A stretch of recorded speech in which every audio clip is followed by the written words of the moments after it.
Yung mga nagbabiyahe mula po dito sa Balintawak papuntang Imus Luban, yan, mabilis na po kayo makakarating doon. Ano ho? Huwag kayo mag-alala, Batangas naman will be the Hollywood capital natin.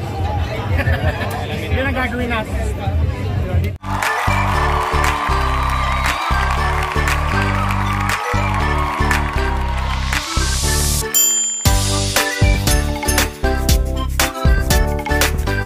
Ayan, inaanyayahan na po natin ang lahat na pumunta po dito.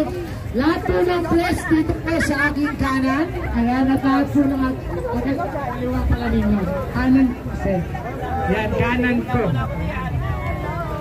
Okay, tapos ano po, GIP. Ayan. Hindi kasama po ano. Dito po tayo. Alam mo na nandito ka dyan. Thank you. Thank you. Hello. I love you, Daddy. Thank you, Daddy. Hello. Huwag po kayong magkakalakas. Marami po kayo pakakataon kung gugulo mo mga. Ayan. Of course, we would like to acknowledge Congresswoman Maytek Mañas, Congresswoman Yada Bonilla. Ayan.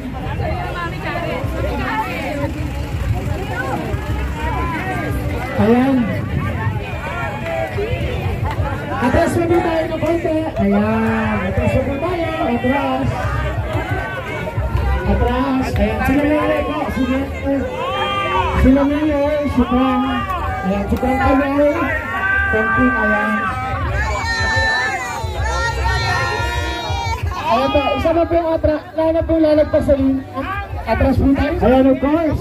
Ayan. Napakasipag na meron ang Lupa City Mayor Eric Africa, maraming salamat po. And team Bagong Lupa. Ayan, we have the DPWH family, ARD Coral Lempenko, B. Jelay Rojas, and Ade Juan Matanganiban. And of course, kasama po natin Congressman Edwin Berjola of CWS. Ayan. Sige po, ayan. Pero kita ko yung lahat. Atas tayo. Okay. Okay, ayan. Para tuloy-tuloy po tayo. Tingin tayo sa camera. Ayan. Tapos, isa po tayo ng Batangas.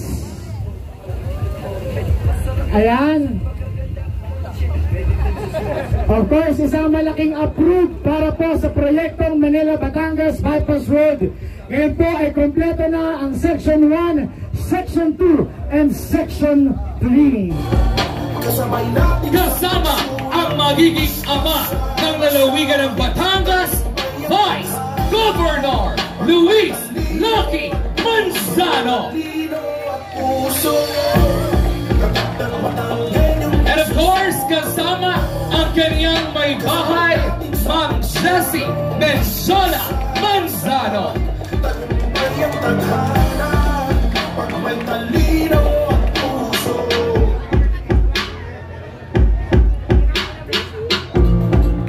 And at this point, we'd like to encourage the honorable guests to please take their seats. At this point, we'd like to welcome and of course invite here in front the Honorable Edwin Garzola of the CWS Party List. Kung AG, kayo po ay aming iniimbitahan upang tabihan po ang aming gobernadora dito sa unahan. Also, please join us here in front, Honorable Eric Buhain, our champion, ang kampiyon mula sa unang distrito, Honorable Eric Buhain. Also, joining us is our beloved Congresswoman from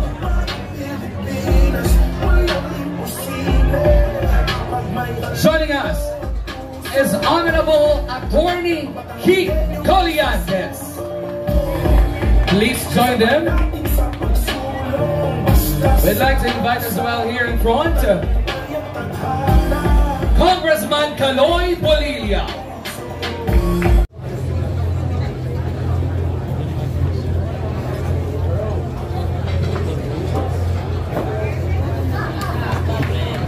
The Voice, nakalaban ni Stephanie.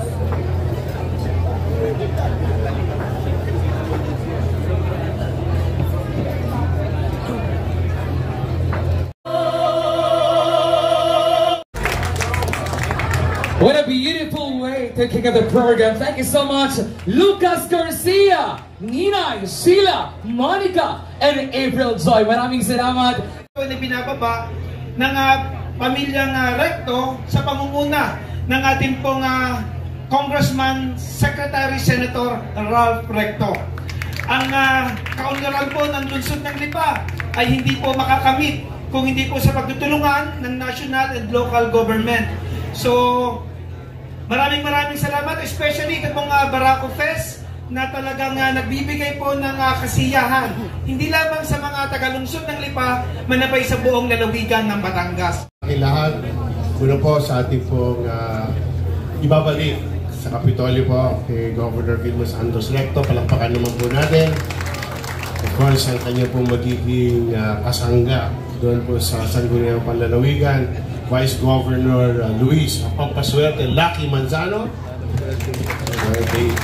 kay Boss Jesse natin, sa lahat po ng ating pong mga kinatawan din po sa lalawigan ng Batangas, lahat po ng mga punong bayan, at the same time mga konsehal, mga Lipeño sa Lipa City ho. Maraming salamat po, members of the media, at sa lahat po sa ating pong kaibigan sa CWS Party List, kay ikaw ang major sponsor ata, kayong dalawa ni Kong George. Po sa oras na binigay niyo po para makapagbisita din sa amin sa Lipa, Batangas. Thank you so much for coming. At syempre naman rin po, lahat ng mga congressman na nandito also, maraming salamat po. It's very much appreciated, and as well pati sa mga konsehal from Batangas City. Thank you so much for coming. Maraming salamat. Of course, we're here today for Barako Fest 2025. Thank you for covering it.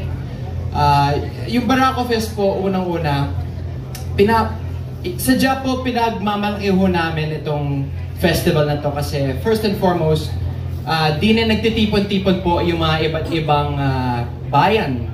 Pupunta po dito sila sa Barako Fest para i-showcase ang kanilang mga produkto na pinagmamalaki nila sa mga iba't ibang bayan nila. And of course, pati na rin sa mga entrepreneurs, mga negosyante din sa Lipa, nagsho-showcase din sila ng mga produkto sa Trade Fest and sa Food Fest. At sana naman po sila po ay ating tangkilikin ho.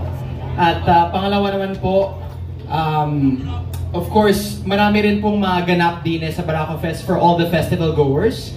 May mga sports fest, there are basketball games, may billiards, at may drift fest and motocross also.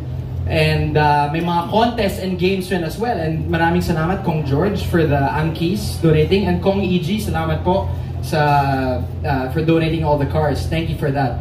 And lastly po, yung paborito ko about the whole festival is the Music Fest. Today nga may Battle of the Bands, and then bukas may Rave Fest, and on the 15th you have the big concert with all the celebrity guests.